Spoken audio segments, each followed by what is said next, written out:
tired. You first. First Bank. You first bank. Okay.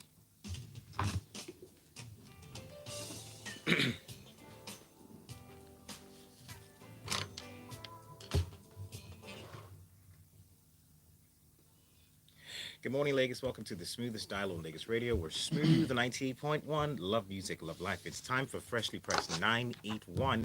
And this is where we take you through detailed analysis of what's going on in the dailies. And to join me in the conversation this morning is Mr. Waji Chiburo at the Corporate MC. Good morning, Waji. Morning, Kayode. How's it going? And good morning, Lagos. Good morning. Good to have you here. If you're out there and you want to be a part of our conversation this morning, feel free to reach out to us and let's have that talk. Send your messages to 0809 444 0981. I'll say that again, 0809 444 0981. Let's start off with the first story. This one here from the Premium Times. It says, no work, no pay.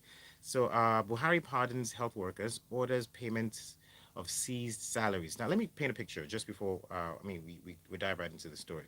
President Muhammadu Buhari has ordered the Minister of Finance, Budget and National Planning, that's Zainab Ahmed, to release the salaries of health workers, including doctors, that were seized while enforcing the no work, no pay policy. What are your thoughts, Waji? I think it's an interesting development, primarily because when you think about the fact that why these individuals went on strike to begin with was a noble reason. They weren't getting their hazard pay, and in some cases they were being treated quite unfairly.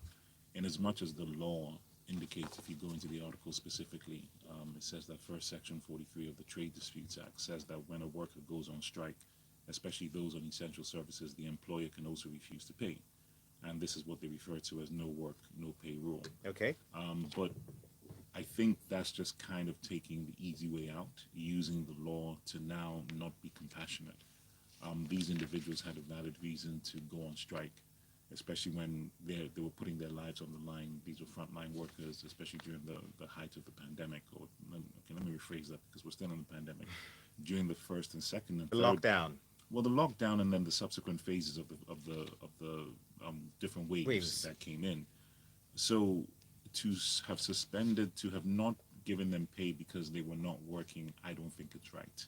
I think you need to look beyond what the law prescribes and be able to contextualize these things and show some humanity.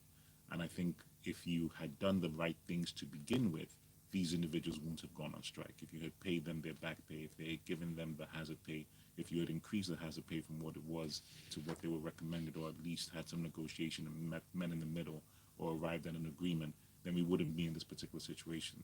So I think sometimes we always have to temper justice with mercy. We can't just always now say it's because of the law, therefore. And I think with things like frontline workers, especially when you're going through something like we've been going through for going on 2 years now, I think you need to apply a bit of wisdom and be able to say, is it worth having these unnecessary battles in order to now fight the war that we're fighting?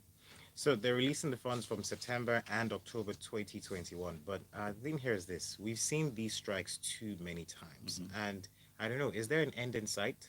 Well, strikes and protests are a fundamental part of democracy. So when you say is there any end in sight, Yeah, but with the healthcare workers, it always happens almost every year. It's like there's always a demand, Right. that comes with these guys every single year. well, that's the point. So to your question, do we see an end in sight? And what I was trying to answer was to say, if people are not getting what they feel they should get at that particular point in time, then they have every right to protest. It is the one democratic tool that you can exercise to be able to now force a conversation. So the reasons why you will continue to see these things, and encouragably so, is because people are not being compensated the way that they should be compensated. And even if you do decide to compensate people, things change. There's inflation, times move. So if you can't now say that things are stagnant and say, okay, what we paid people 5 years ago is what we should pay people today. It doesn't Still. make any sense. So I'm very very happy for people to go on strike and for people to protest, Get their as voices long out as there. as long as it forces a conversation towards change. All right, thank you very much for that. Also, let's move on to our next story. This from the Guardian newspaper. It says the federal government to set up accountability audit of agencies. This coming from our vice president. Now, the vice president, that's Yemi Osipacho, he says henceforth there will be a more aggressive accountability audit of federal government agencies. And he's saying that the audit would, help in identifying bureaucratic bottlenecks. Do we see this happening? Um, it's a fantastic question. Because we've heard this conversation asked. too many times. Well, okay, let's put it this way. The Presidential Enabling Business Environment Council, PEBEC, have done a lot of work in trying to ease the way that we do business. And you've seen Nigeria move up the rankings. But what I always tell people is that going from 146 to 120 is not something to be particularly celebrated. So you can't now say that It's a good rise. I'm sorry? It's a good rise. Yeah, but a good rise against what? You're still ranked 100 and something when it comes to the ease of doing business. That doesn't make any sense. True. So my point is, I appreciate the sentiment of the vice president because these are the things that you do to build strong institutions. Strong institutions have to be accountable. Accountability is what gives you the consistency to continue to ensure that you create the environment for people to thrive in a business way. Now, they are doing a lot, but everybody knows, and I'm sure all the listeners know, that still, in order to start a business and get things done is extremely difficult.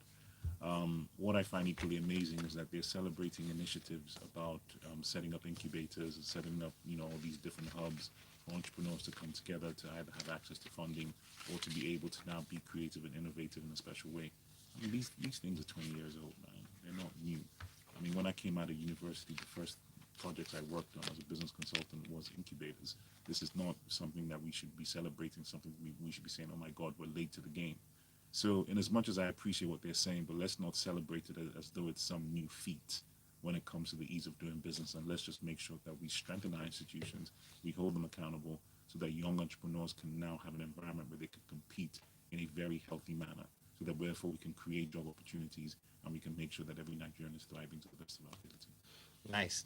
Thank you very much. I was going to ask, how you think we can, make the ease of business do better, but you just answered it. We need to strengthen our institutions. Yeah. That's basically the way to go. If you're out there and you want to add your 2 cents to our conversation this morning, feel free to send us messages. Send them to 0809-444-0981. I'll say that again, 0809-444-0981. This is Freshly Pressed 981.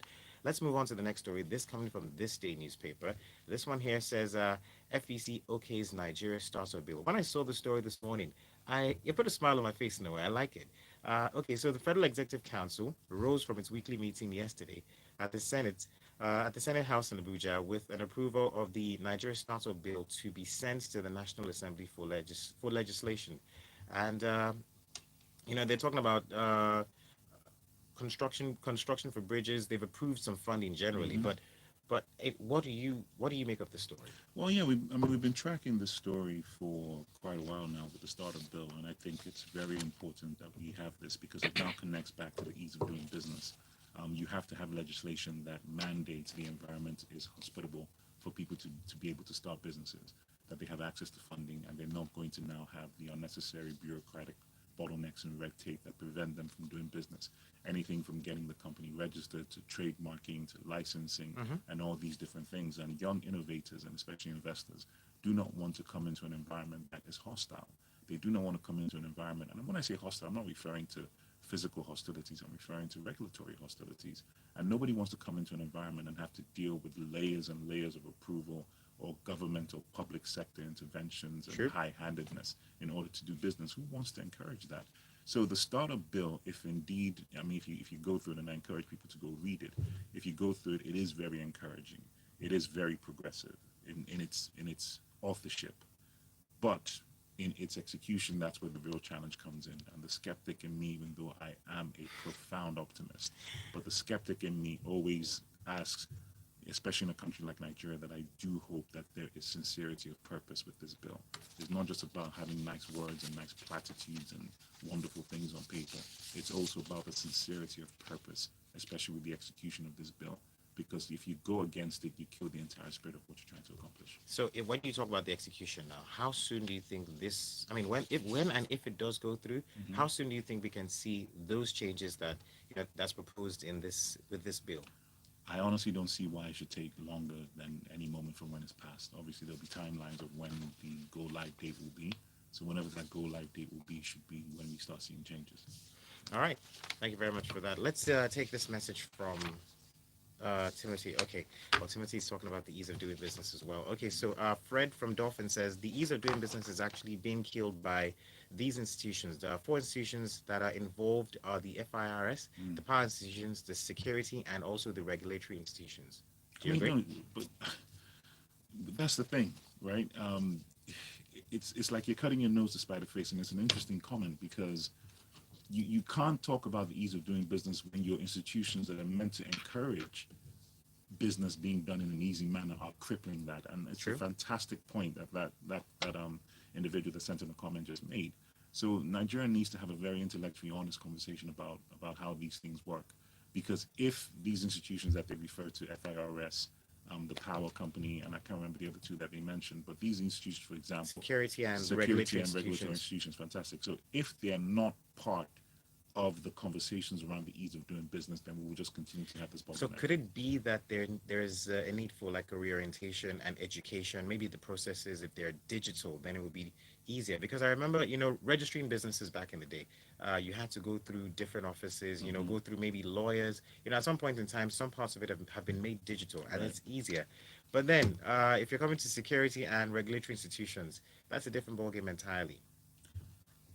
Well, I don't see why those can't be digital as well. I mean, and more importantly, from a security agency point of view, why do you need them to start a business unless you're going into security yourself? So I think we just keep making convenient excuses for ourselves. I think these institutions know what to do. I mean, they benchmark globally all the time. They have consultants go in there and tell them how best to revitalize the way that they render service. They are clearly benefiting from the chaos, which is why they continue to create chaos. Alrighty. If you're out there and you want to add to your 2 cents, please send your messages to 0809 Let's talk about this story from the Punch newspaper. It talks about the AGF writing President Muhammadu Buhari says mandatory direct primaries will cause confusion. Now, the Attorney General of the Federation, Abubakar Malami, has written a letter to the President, General Muhammadu Buhari, highlighting the problems with the inclusion of mandatory direct primaries in the Electoral Act Amendment Bill. What do you make of this? Well, I think the contents of the story is whether or not the AGF has written Buhari indicating this, because the presidency has come back to say that they have received the letter, but they don't know the contents of that letter. But the AGF has indicated that mandatory direct primaries will cause confusion. Now, I get why the AGF is saying that, because what he's basically trying to iterate is that each party should be able to come up with their own bylaws and their constitution, meaning that they can choose to have direct or indirect primaries. Direct primaries means you open it up to the public, and then the public now votes in their particular candidate for whatever position is being sought after. Indirect primaries is when you now go to the delegates to now be able to who represent the constituents, and they can now vote in who they want. We saw that in Lagos State when Sanwo-Olu came into power. It was a delegate voting system. Now, the reason why the AGF is saying that the mandatory direct primaries will cause confusion is because if there are established political parties, they now have to go and rewrite their constitutions in order to accommodate that. But the sponsors of the bill that are asking for mandatory primaries are doing it for this purpose, Kennedy, which is very interesting. They want to create a level playing field, meaning what? Young people can now contest. Okay. Women can now contest. You have a healthy representation of multi-ethnicity represented as well. And I get that, and I actually support that. And that's the reason why they have indicated that you should now open it up to the public. So that way, if you feel that, hey, I want to vote for this particular young person in this political party, let me go ahead, vote for them in the context of them running for a House of Rep or state legislature, things of that nature. Because if you now say that each party, which they have a right to, but if you say that each party should now choose how they want to conduct their primary elections, then it somewhat excludes certain individuals. Okay. But it's democracy, and it's confusing, and it's not perfect. So what they're also, I think what they're also trying to say is, in trying to expand the conversation, is they're saying that maybe if all parties adopt the same method, then that means that the new ones, wouldn't have to be bound by the new laws. I understand. I get that, but that's why I said it's democracy and it's confusing. And I think my very personal opinion, okay, I think each party should decide how they want to nominate people for primary elections. And I think what's key and critical is that you will now see a natural gravitation of voters towards a party that best speaks to the times. Okay, so if a party puts out young candidates, more female candidates, multi-ethnic representation candidates, then you will now have people vote more for that party. If a party chooses that they want to use a superdelegate system to nominate people from primary elections and happens to be your stock and trade politician, an older guy in his 40s or 50s or 60s, and happens to be a man, then that might alienate some voters and that might kill the party on its own. So I think, just to sum up my particular point on this, I think every party should do what they feel is best, and if they succeed, great. So I understand the spirit of it, but I think this should still be a point that each party should decide for themselves, because that is the true nature of democracy. Alrighty, thank you for that. This one here says, on the release of doctors and health workers with health funds, please, what happens to those who have died or retired from service, or also have the hazard and has the hazard and salary structure been reviewed amidst judgment from the industrial courts? This is from Timothy. He further says, when will there be an end to medical tourism and brain drain? Also, Fred comes back to say the ease of doing business is actually being killed. Okay, I think I took that message already. If you're out there and you want to be a part of our talk, 0809-444-0981 is where you can send your messages to. Let's move on real quick to the next story here. The Senate and Pantami disagree over proposed Institute of Information and Communication Technology. This is from the Punch newspaper. So the Senate Committee on ICT and Cybercrime and the Minister of Communication and Digital Economy, that's Issa Pantami, on Thursday disagreed over the proposed establishment of an Institute of Information and Communication in Iwo in Osun State. Yeah, it's unfortunate because this is now a case of federal versus state and federal oversight over state needs. And Pantami's reasons for disagreeing with the proposed institute in Osun State is because he cited things which I, frankly speaking, don't understand, paucity of funds and things of that nature. But my whole thing is that every state should be able to do what they feel is necessary. I don't see how a particular state, and more specifically in a locality in a state, wants to come up with something digital, why the federal government should care or be involved. I think Pantami is saying that basically there's an economic downturn at the moment, so there isn't a need for such things. What does that mean, economic downturn? So do you have a complete landscape of the economic situation in that part of Osun State? How do you know that if the Osun State government, or better yet, the local government of that particular region of Osun State decides that they want to fund this thing? Why are you getting involved? Who are you to tell them that because there's quote-unquote economic downturn that they shouldn't now do something that could create job opportunities? No, but really though, like you said, create job opportunities, but then is there really a need for it? Because if you look at it, we do have schools that teach other things that's similar. Not the point about need. A state have decided that this is what they want to do. Why is the federal government now creating an opinion on what the state should do? That's the point. It's left for the state. Let them argue that in the state. If the state can fund it themselves, then yes. But if the state isn't funding it, I imagine that Pantami he's coming in based on the fact that he says that there's positive funds and an economic downturn, and the government is funding a lot of things at the moment, struggling to pay back I understand. loans. But who is funding this? Is it the federal government through Pantami's office, or is it the state government? No answer. Well, it's not stated clearly though, but it seems as though it will come from the federal government because they didn't give this in the fine. It's not in fine print where the funding is coming from. I can bet you money that it's not coming from the federal government. This is just, let me tell you what it is. Okay. Federal government wants to drive this thing throughout Nigeria. That's digital tech.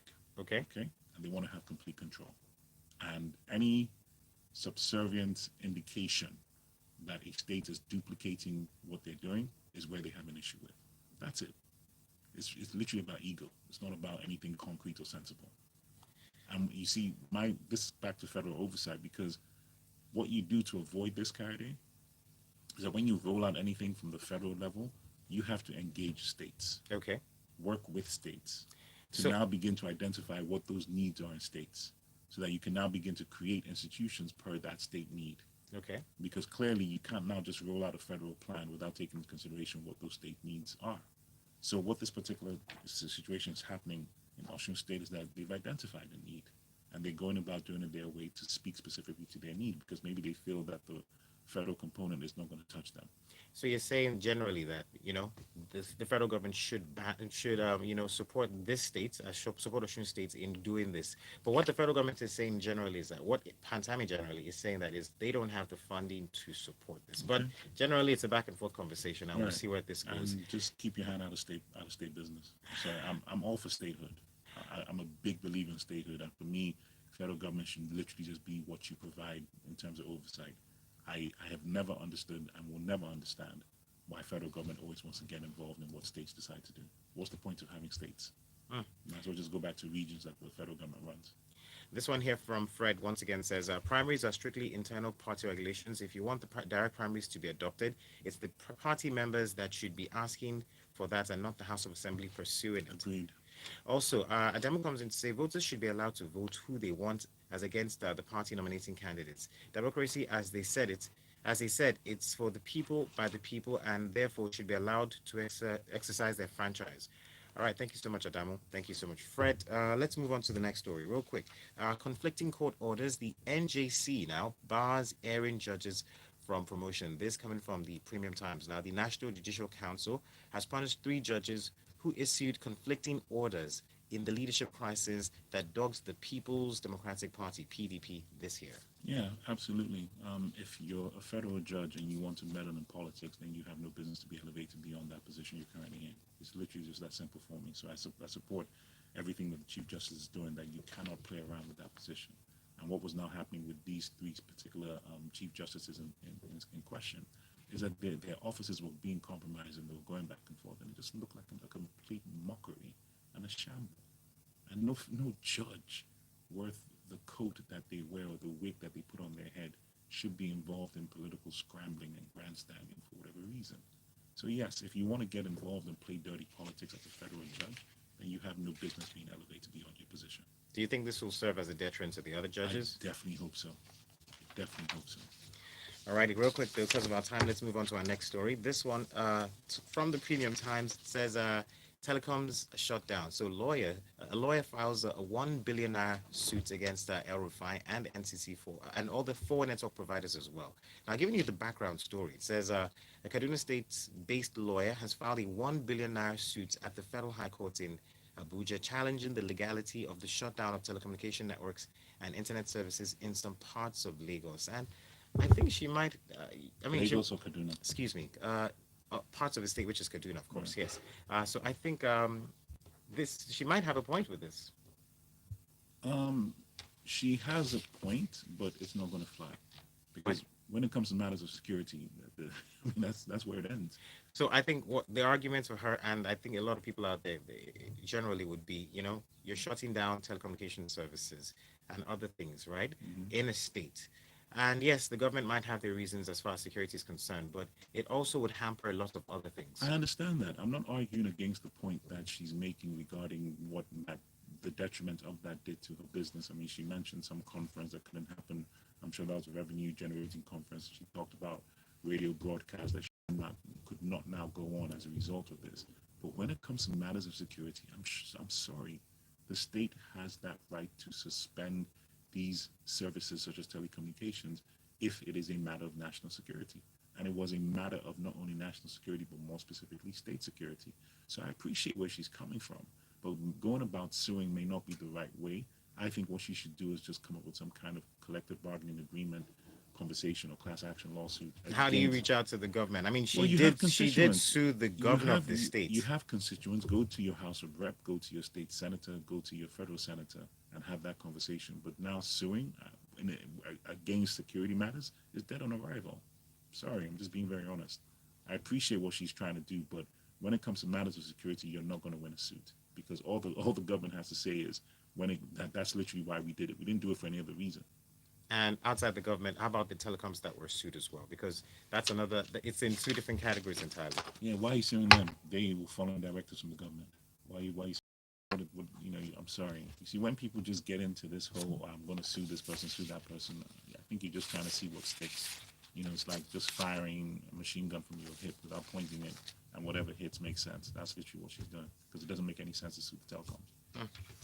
Alrighty, final story here. This one from the Punch newspaper, and it talks about President Muhammadu Buhari. It says Buhari Snubs calls to visit North, jets out to Turkey with wife and 7 ministers. Okay, and I like the headline. It's I mean catchy. It says President General Muhammadu Buhari, has snubbed calls to visit northern Nigeria amid the rising insecurity in the region. Rather, the president on Thursday traveled with his wife and 7 ministers to Istanbul to attend third Turkey Africa Partnership Summit.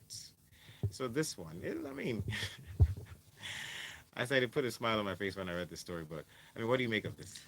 Um, okay. So there's a particular group that's requested for President Buhari to come and visit regions where there's been a lot of insecurity. People have died in a very unfortunate manner. So my question is, why must it be Buhari that comes? Why can't it be your governor to begin with? Why can't it be your local government chairman to begin with? Why must it be the president? And if the president either doesn't come or sends a representative, how does that now mean the president doesn't care? Now, I'm not defending Buhari not going, but I'm just trying to get a deeper sense of what people's expectations are. You get me? That's what I just don't There was understand. a protest yesterday, and of course, there's a hashtag that's been on for a minute. The North is bleeding, and also there's been a petition that's signed by over 32,000 people from Change.org. Calling the president. And if a lot of people are saying that there's some type of insecurity, well, of course, we know that there's a lot of insecurity in the North. I think isn't it worthy of at least attention, as opposed to Yeah, but this is where I'm going. That's why I'm trying to understand why the request for the president is the conversation. the commander-in-chief, of course. Yeah, but you also have a governor. You also have state representatives. But let me counter that point. The president can also send reps, which he's done. You see, let me tell you what I always try to do, Kadi. I always like to be balanced. I don't like to just attack, and just join the foray and wisdom of the crowd. I don't like to do that. I always like to be very systematic. And in this particular aspect, I don't understand why these specific requests for the president in person to be there. He can send representatives, and then more importantly, you have state governors and everybody else. Whatever he's going to do there is to give you reassurances and everything else. Yes, you can argue, but I just think from a systematic manner, I'm not quite sure what you accomplish. Let me read a quote to you. It says here, these attacks are happening almost on a daily basis, Right. and it is not possible for the president to visit places for condolences. But then again, this is the Minister of Police Affairs, Right. my Gary Dingadi defending the president. But then again, from his comment, a lot of attacks, kidnappings, banditry, it's happening in the North, right? So I know that like you said, the president can't visit everywhere, but wouldn't it be important to at least, visit and say, okay, this is what's happening, to reassure the people? Absolutely. I don't think there's a single issue with that at all, Kadi. But I don't think he can visit every single location, and I don't think if he can't make it and he sends a representative, that I don't think that's a bad thing either. All right. Well, that's our story today. Thank you so much, Waji. I mean, it's always a pleasure having you here, and thank you for, giving us detailed analysis of everything that we're discussing. My pleasure. Lagos, you can find Wajid on social media at the Corporate MC. Corporate MC is with a K, yes? Yes, it is. Yeah. Lagos, there's more to come. This has been Freshly Pressed 981 right here on Smooth Breakfast on Smooth 98.1. Stay with us in a few more minutes. It's Lagos Talks 981. You first. First bang. Okay. Thanks, man. It's always Thank you so much. it's always a lot doing this by yourself. I know, but I don't even know how you. How I want. I don't know how you sometimes just dig into all. And you had like very solid thoughts on everyone. I need to go to sleep. Have you thought about? Let me stop this video. Okay. Headlines.